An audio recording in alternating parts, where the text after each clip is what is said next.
Hey everybody, I just thought I would do a live and see who hopped in. I haven't done a live in a long time, so I just thought I would do this. And let me turn down my ring light. Yikes, it's a little bright here.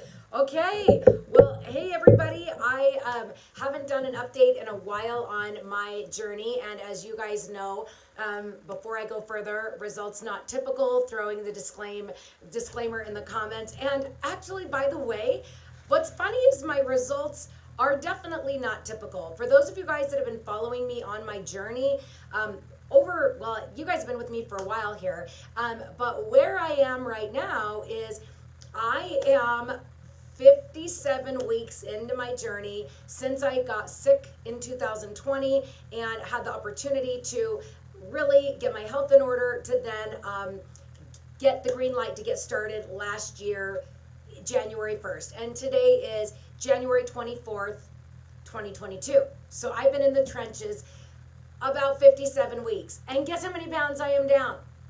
57 pounds. Okay? So if any of you guys are watching live or the playback, I would love to hear you guys tell me if you were on the program or any nutritional program and only averaging 1 pound a week, would you guys have stayed the course?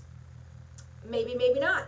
Most people want to get their results instantly, right? Am I the only one that is like that, right? I don't know. Let's see. Hold on a second. Let me make sure that I'm in the right screen.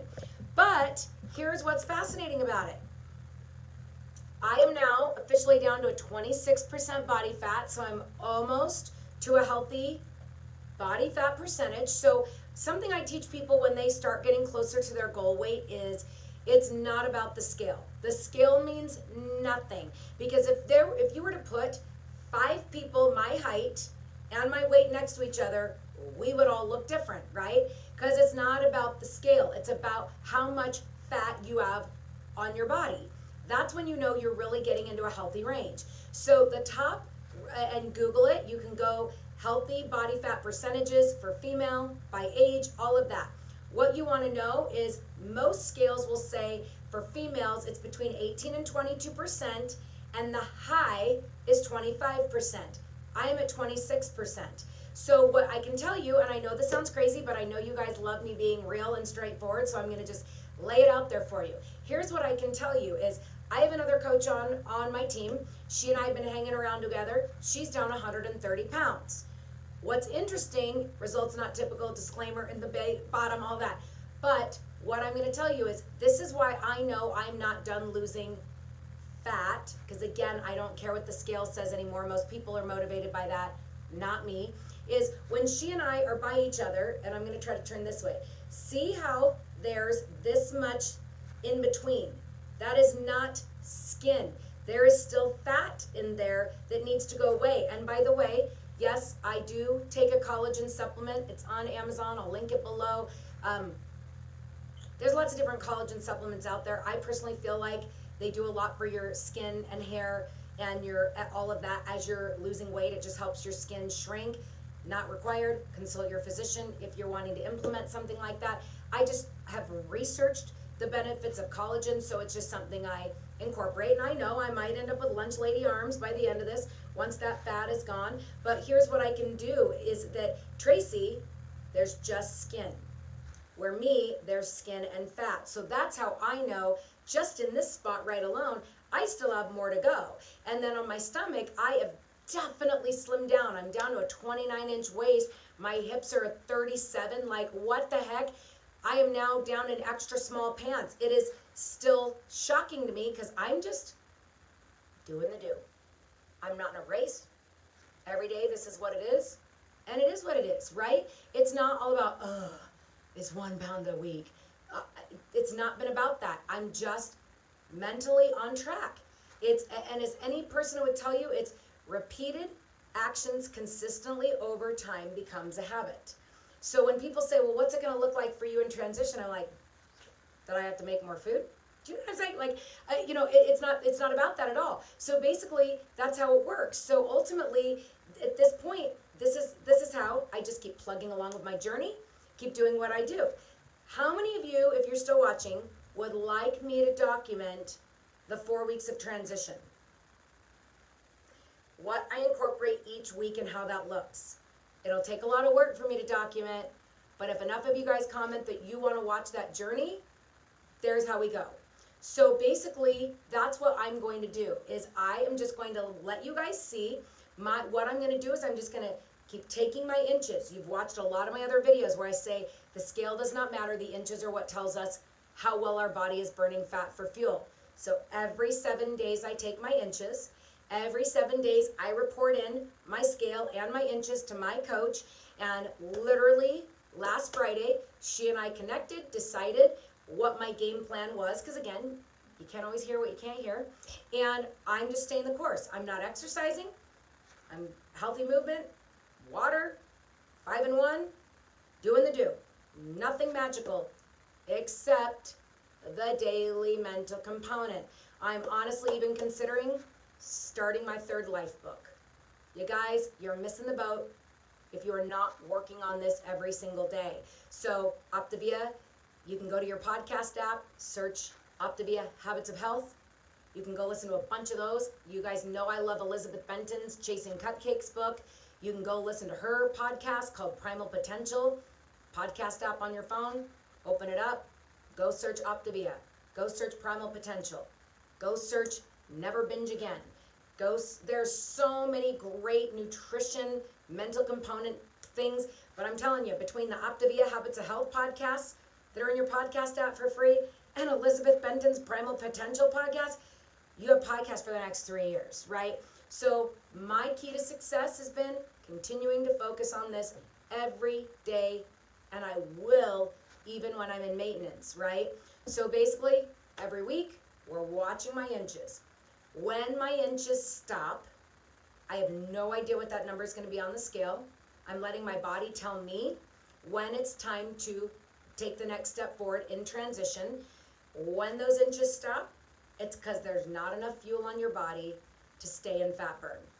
And that's when you need to add more fuel in transition to maybe lose the last couple of pounds. Your body will keep losing weight in transition if you still have a little weight to lose. So that's what I'm doing. Every 7 days, taking my inches. When they finally stop, welcome to week 1 of transition. And week 1 is like the easiest thing ever. It's an extra vegetable, right? And then you just keep going from there. So ultimately, the beautiful thing about transition is this. It's no different than what I'm doing. I'm just going to be making a couple more items a day and dropping a couple of fuelings. So for me, will maintenance be all 6 out of the grocery store? No. I do not like to cook. So I will probably be one of those maintainers that I will never give up my mocha shake in the morning. You guys, I love mocha shake. At 10 a.m., I may do 4 egg whites, which is 7 times 4 is 28 grams of protein, and a piece of toast, which is 25 grams of sugar. 28, 25, equal math. Then at noon, I might do cottage cheese with celery sticks. Then at 3, I'll probably always do a bar because I have kids and I'm always running. Then dinner, I'll do a normal lean and green, and you know what? I might now ditch the vegetable. Well, I'll probably still eat the vegetable, but maybe do a low-carb vegetable with a 1/4 cup of rice, because our lean serving is between 25 and 30 grams of protein. If I do rice, and again, I've looked all this in my Fitness Pal, 1 cup of white rice is 77 carbs. I will not be touching white rice ever again. It's a waste of carbs. So it will be, and again, unless I was like running a marathon, there's a purpose for that, but just in general eating, no. 1 cup of brown rice is 44 carbs.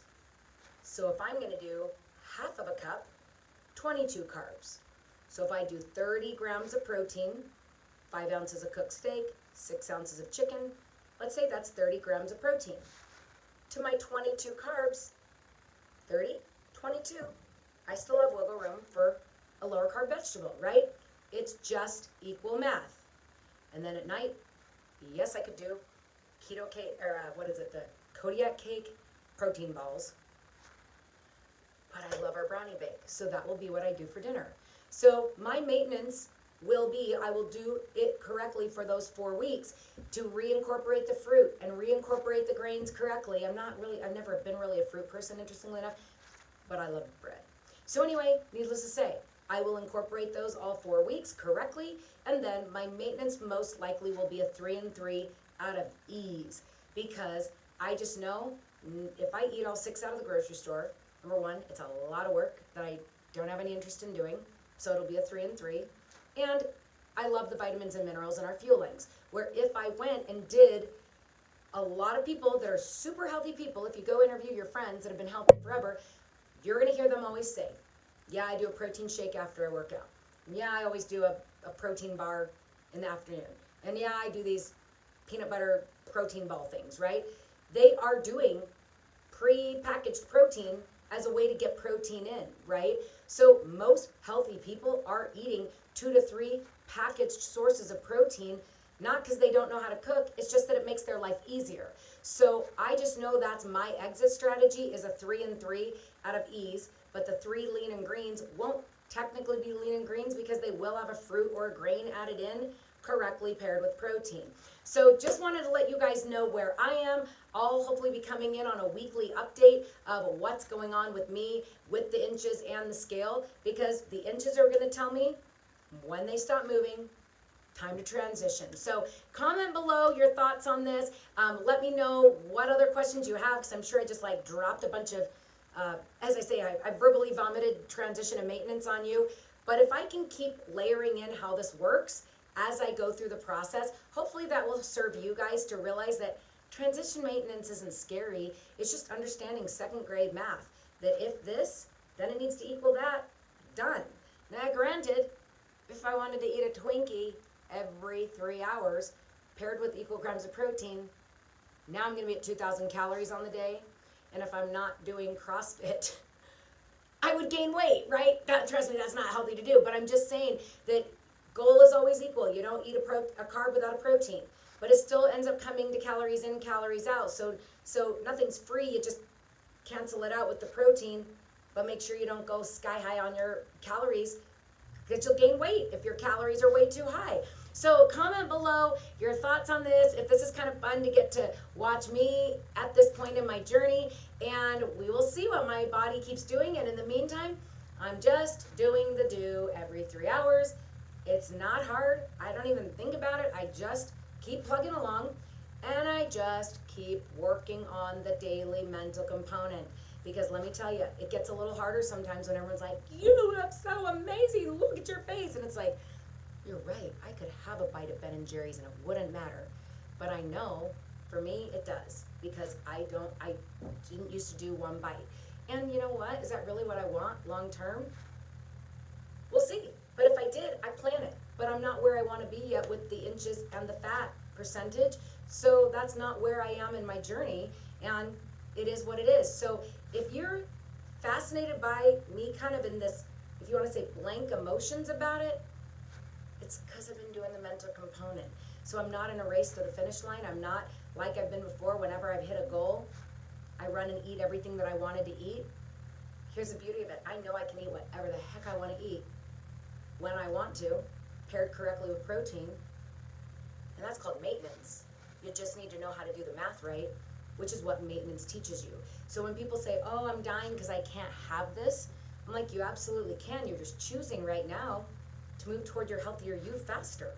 But if I right now wanted to go have a piece of ice cream cake, I could. If I paired it correctly with protein just to try to not spike my blood sugar, yes, my calories are going to go through the roof. Yes, it'll probably stop my liver from burning fat for 4 days. So, you know, I choose what I choose. So, but in maintenance, if I choose to do that, that won't make me gain weight because I paired it correctly with protein and I'm not trying to stay in fat burn. But again, is that how I want to use my calories? Maybe, maybe not, right? But technically, I guess if I wanted a small piece of cake every day paired with protein at lunch, if it works into my caloric intake and it's equaled with protein, it's just part of what I ate that day, and it's not bad. It's just built into the math, right? So comment below. I will report in next week and let you guys know how the scale and the inches are coming. Talk to you guys next week. Bye, guys.